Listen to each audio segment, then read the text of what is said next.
welcome back to Superhero Wednesday, the day of the week where we get super duper. There's been a running theme within the channel for the last few weeks, and that is me just redoing lists and rehashing lists we've already done. Now this time we're doing it with Superhero Wednesday. We're going to redo my 10 favourite comic book characters of all time.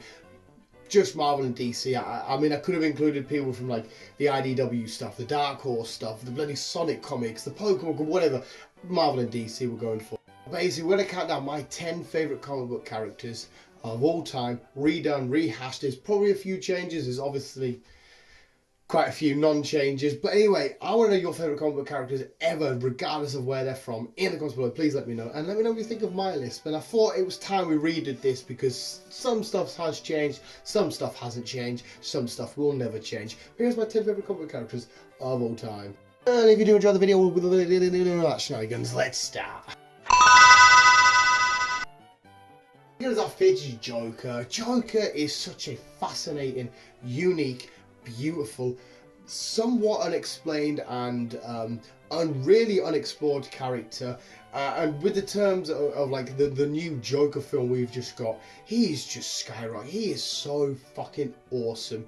He is an amazing villain. He is an amazing character with such a mysterious and intriguing aura and past and life and thing about him. He's literally a guy pretending to be a clown. You think that's not going to work, but oh my god, it's arguably one of the most iconic comic book characters and characters of all time. The Joker is bloody amazing. And number 9 is Doctor Strange. Now yes, Doctor Strange. Right. Our classic comic book sort of matchups, it's mano a mano, we'll just fight, we've got superpowers. But Doctor Strange takes his fights and his battles quite a few of the times to the next level, to a plane of existence we will never understand or experience ourselves or go to. But Doctor Strange saves the universe countless times without being acknowledged, without being credited, and sometimes without even us being able to see. He is in this whole complete different plane of existence. The creatures that he encounters, the villains that he's got. But fair enough, yeah, he still had run-ins and stuff with our classic comic book characters that we know and see, and his team-ups with the classic comic book characters. But Doctor Strange is able to take you to a complete different, unique sort of time and space and plane to have these crazy, wacky comic book adventures, and I cannot wait to experience the multiverse of madness when that film eventually drops.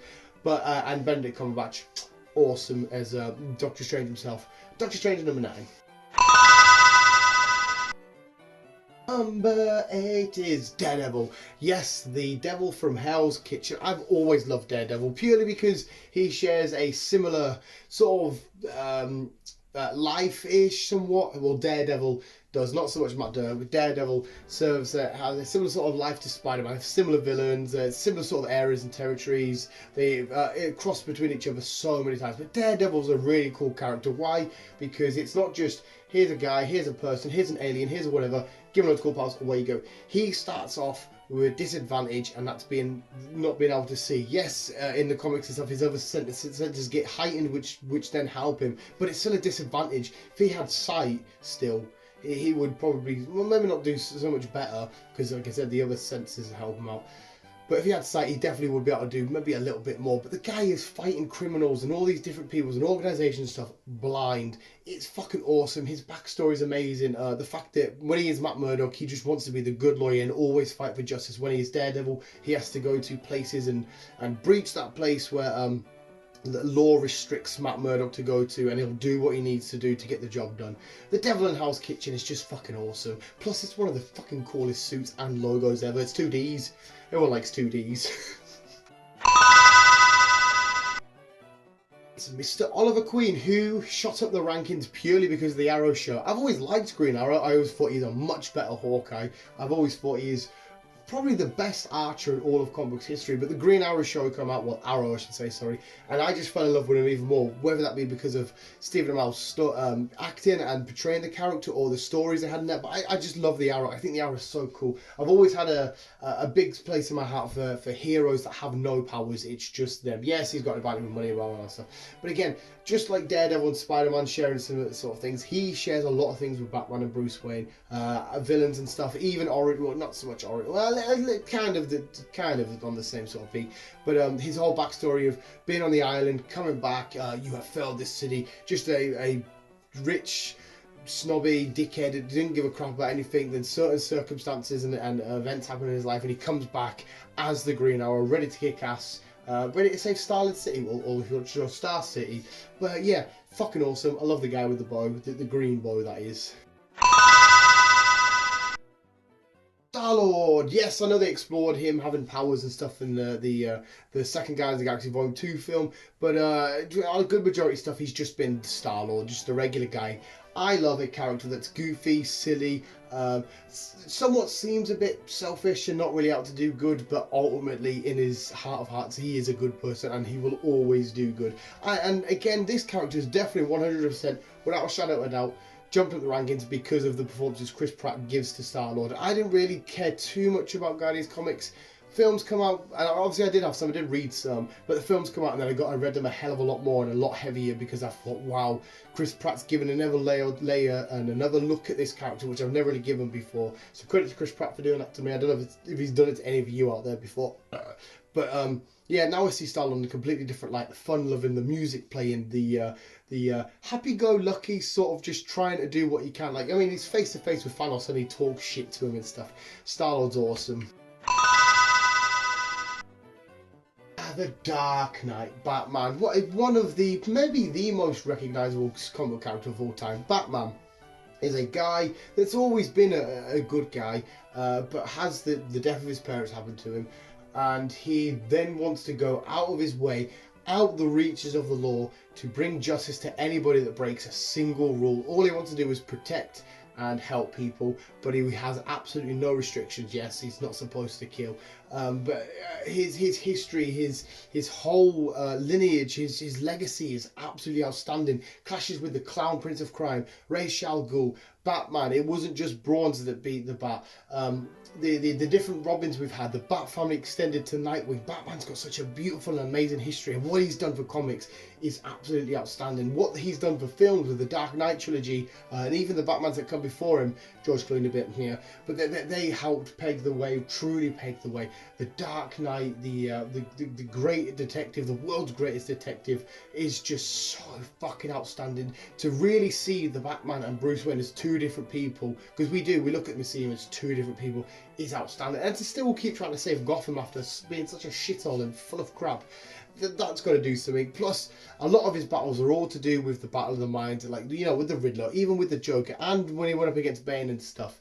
It's fucking phenomenal, the different layers that he's got to battle on, the psychological effect, and what's going on inside of this man's mind is just outstanding. There's so much depth to this character. Batman is obviously on the list. Deadpool. Need I say much more? It's Deadpool. Fun-loving, giving zero fucks, regenerating, mutates, ripping on people, loving Wolvie, annoying everybody under the sun. Deadpool acknowledging the fact that he's a comic book character, acknowledging the fact that he's in a film. It's just so fun. And no, this Ryan Reynolds did make me love him even more, but I always loved him beforehand. The fact that he was created and debuted so close to my birthday. Everything about him, his history, what he's gone through, what he's done, he's just a fun-loving merc with the mouth. I don't think I need to say much more. Of course Deadpool's on this list. He's fucking outstanding. These next ones all tying together. It's obviously Carnage. Carnage is on there. Carnage is my third favourite comic book character of all time. Why? Because I adore Venom, which you'll see, but this is just a more savage, brutal, horrific, angry, aggressive version of that. Cletus Cassidy being the horrible, sadistic bastard that he is, then being fused with the symbiote and making him what he is, the minimum carnage, the maximum carnage, everything to come from any sort of symbiote related, spider related stuff is amazing. So I'm going to jump on to the second one because it's just going to keep amping up, and these are all three related. Yes, it's Venom. It's probably not the most iconic rivalry for Spider-Man. I still think that would probably be Spider-Man Green Goblin as a people to a whole, but Venom. Yes, the introduction of Venom when Spider-Man brought him back from Secret Wars and he thought it was a good thing, then it was a bad thing, then it fused with Eddie Brock and we got Venom. We got such a fucking cool character, the look of him is amazing, the story arc is amazing, the people that have been Venom is amazing. Again, symbiotes is amazing. It's bad guy wearing the spider symbol, but he's the bad side of the good side. It's fucking awesome. I love it. And of course, Venom Space Knight now being a good guy, and he was doing stuff with the Guardians and all that. And he had Eddie's legs got fucked up, and they had to have the symbiote to walk, and his suit all changed. Then we get the stuff that spins off, the toxins, the anti-venoms, all of it. I love it. And that leads us on to number 1. Spider-Man. If it wasn't for that comic book, my very first ever comic, a Spider-Man comic, fucking years and years and years ago, there's a good chance that I wouldn't have explored any of this, apart from maybe Pokemon, into that little bit more, because I adore Spider-Man. I love the fact that even though he's got powers and he's got really cool, strong powers, he's always the underdog. He's always got to rise to the challenge. It's always him against a vast army. I mean, him versus the Sinister Six, for fuck's sake. Which is an awesome, iconic team. His villain catalogue in Rogues Gallery is amazing. What he's been through, what he's done for comics, just his normal design, his origin story being bit by Spider Radioactive, blah blah blah. Everybody loves Spider-Man, but everybody, Peter Parker's a loser, he's a weirdo, whatever. And they are one in the same. They're the same side of the, two sides of the same coin. Everything about it is just fucking outstanding. I love my boy Pete. I love Tom Holland right now for representing, because he represents him so fucking good.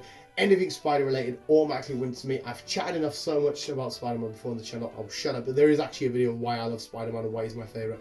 Go check that out. The visuals, of course, Spider-Man is still number 1. My visuals, let me know who you have down as your favourite comic book characters of all time. Because, wow, Spider-Man's amazing, but I'm sure everyone out there, you've probably got your Green Lanterns, your Flashes, your Captain Americas, your Iron Mans, your Thors. I just want to know your reasons and stuff. But visuals, thank you so much, and remember to always keep being you and keep on slinging on.